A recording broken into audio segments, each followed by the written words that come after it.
Hey, what's up guys? It's Twice, and today I have yet another deck build for you. This is going to be my Silver Thorns, as you can tell by those beautiful Lukier sleeves I got the other day. The deck is finally finished. I got the cards about 2 days ago, and I really like using this deck. I think it's really resource efficient. I get what I need when I need it. There's a lot of interesting combos. I think the Silver Thorns really improved a lot on Paleman. I can't wait till set 15 comes out. But for right now, we're just going to get right into it. I run Silverthorn Assistant Ionella for my starter. She's a Forerunner. And her ability is that when an attack hits a Vanguard during a battle that she boosted a Silverthorn Vanguard, you check the top 2 cards of your deck, choose a Silverthorn from among them, just one, you throw it into the soul, and the other card goes to the bottom of your deck. So you might be throwing away a trigger here and there, but she's really good for early game setup. And for mid and late game, I've noticed that she can provide some nice lock fodder for Lukier Reverse.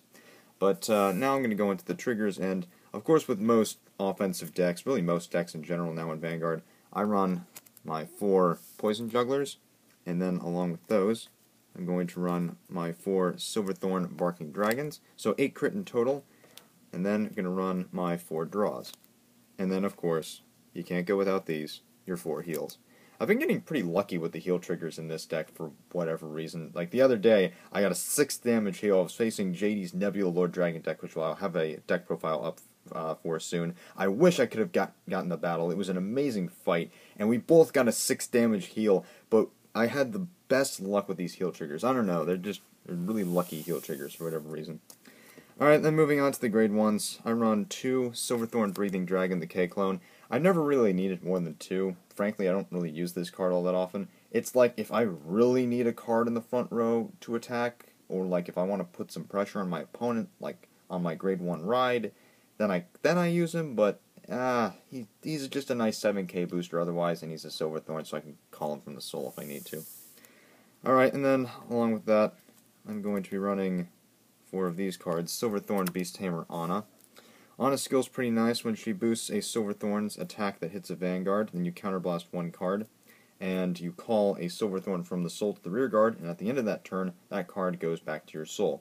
It's a really nice combo ability. You can get off another attack that turn, or maybe you can give a card that doesn't have a booster.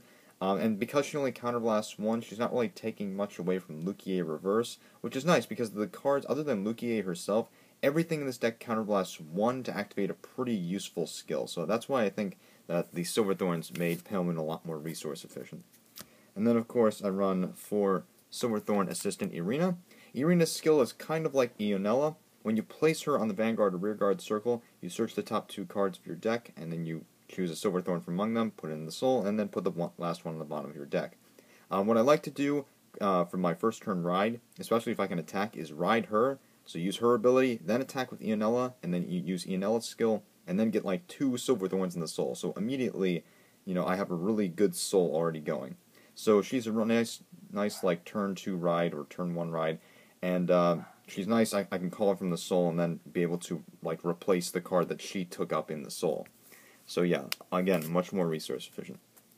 And then of course, as I always say, in the world of cross rides, break rides, and cross break rides, especially in set 12, you run 4 perfect guards. Silverthorn Hypnos Lydia, it doesn't really matter which perfect guard you run. You could run Hades Hypnotist. I mean, I did in this deck for a while. It didn't make a difference, frankly, just because I didn't have the Silverthorn perfect guards. You're not going to want to soul charge these things anyway, so it's not like you have to E-Special Counterblast in this deck. So Lukier Reverse doesn't require that, so I just run these for the aesthetic quality. I think they look really cool, and, run 4 always, every time. Just always run 4 perfect guards, please. It'll make your life so much better if you decide to run 4 perfect guards. I promise you. I promise you that. And then on to the grade 2s. I run 4 Silverthorn Rising Dragon. He is our Burning Horn Dragon, Bedivere, whatever you want to call it. He's 12k beatstick for Silverthorns.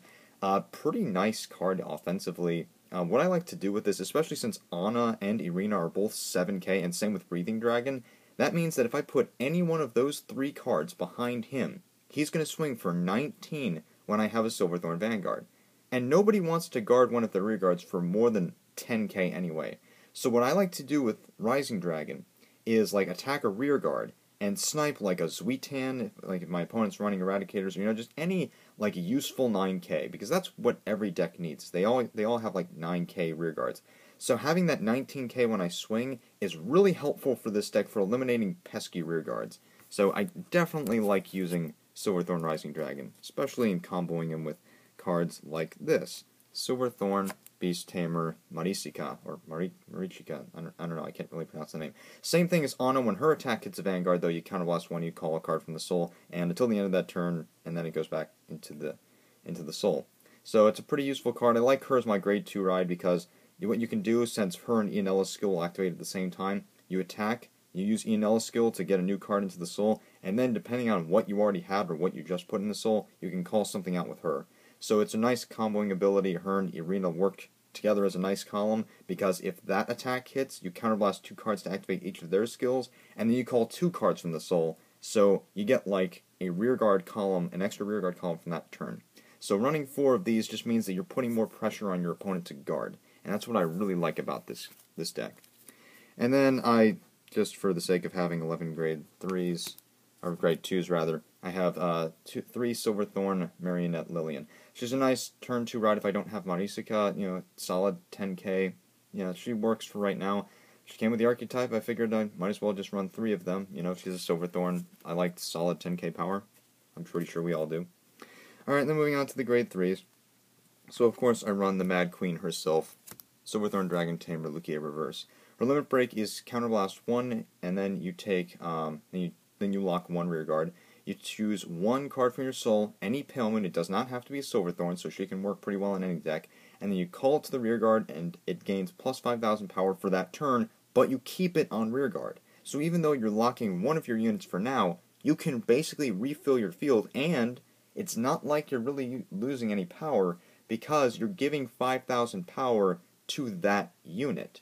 So yeah, it's pretty easy to like refill your field. That's why I think this deck is a really good answer to things like Eradicators, because even cards that have really good hand control, like cards that push for big numbers like Eradicators, can force that hand out. So you're going to lose the units that you might have called to the rearguard.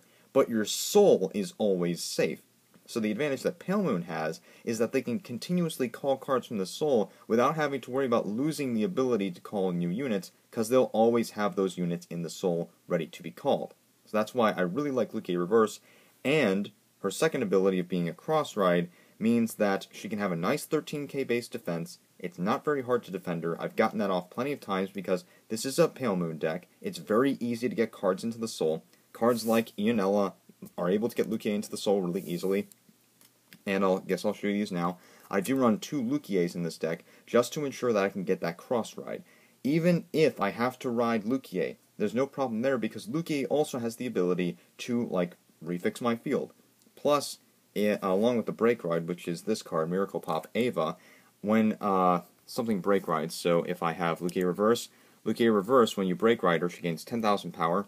Then when she attacks, then you choose 2 rearguards from your rearguard circles, you call them into the soul, and then you call 2 new units from your soul to the 2 open rearguards.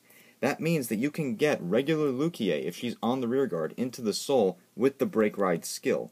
Meaning that when Lucia Reverse attacks that turn, not only will she have the break ride power, but she'll then have her cross ride power, and you can get off 2 new units. That break ride also combos really well with Lucia herself, because that means that 2 new units are getting called out of the soul, so her secondary ability of getting plus 3k when something's called out gets to work. I think the Silverthorn archetype was well based around Lucia, and it's really good at getting things out of the soul and into the soul. So I really enjoy using this deck. I honestly think it's going to be one of the most competitive decks just because it's so consistent. That's what I would say is the best quality of this deck. I'm having trouble picking up my cards here, as you can see. It's really consistent. I really like the boss card. There's just everything about this deck to me seems like a major improvement to Pale Moon. Anyway, I hope you guys liked it. Again, I don't have a lot of fights. It's just been really hard to get everyone together. Even on days when we go to cool stuff, it's just not easy to record a fight. So hopefully we're going to be able to do that. And yeah, I will see you guys next time. So have a great day, keep card fighting, and goodbye.